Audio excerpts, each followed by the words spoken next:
नमस्कार, सुप्रभात, good morning. मी दीपाली कांबळे. 7 सालामी या बुलेटिनमध्ये आपलं स्वागत आहे. अनेक महत्त्वाच्या घडामोडींचा आढावा आपल्याला घ्यायचा आहे. एकीकडे विधान परिषद निवडणुकीचा निकाल आहे, दुसरीकडे ऑपरेशन टायगर सक्सेसफुल झालेला आहे. बेस्ट संदर्भातली महत्त्वाची बातमी पाहिजे. या सगळ्याच अपडेट्स आपल्याला घ्यायचे आहेत. मात्र त्याआधी एक नजर हेडलाईन्सवर.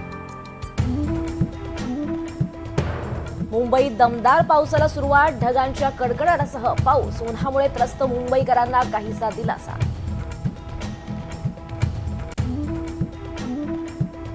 अखेर बेस्ट बस कर्मचाऱ्यांचा संप मागे. उपमुख्यमंत्री एकनाथ शिंदे आणि परिवहन मंत्र्यांच्या शिष्टाईला यश. विधान परिषद निवडणुकीसाठी आज मतमोजणी. 6 जागांवर आधीच गुलाल. उर्वरित जागांचा फैसला. नाशिक, संभाजीनगरकडे विशेष लक्ष.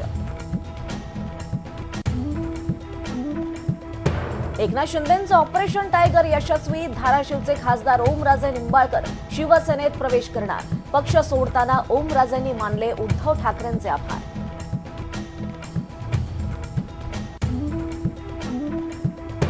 शिवसेनेच्या ऑपरेशन टायगरची आज औपचारिक घोषणा होण्याची शक्यता.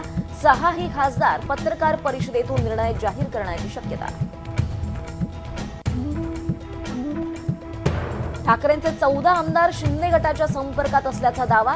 उद्धव ठाकरे आजच घेणार सर्व आमदारांची बैठक. शिवालयात बैठकीचं आयोजन. विधिमंडळाचं पावसाळी अधिवेशन आजपासून. ऑपरेशन टायगर, पाणी टंचाई, शेतकरी कर्जमाफी, विषारी दारूकांडाचे मुद्दे गाजणार. हे अधिवेशन सुद्धा विरोधी पक्षनेत्याविना होण्याची शक्यता.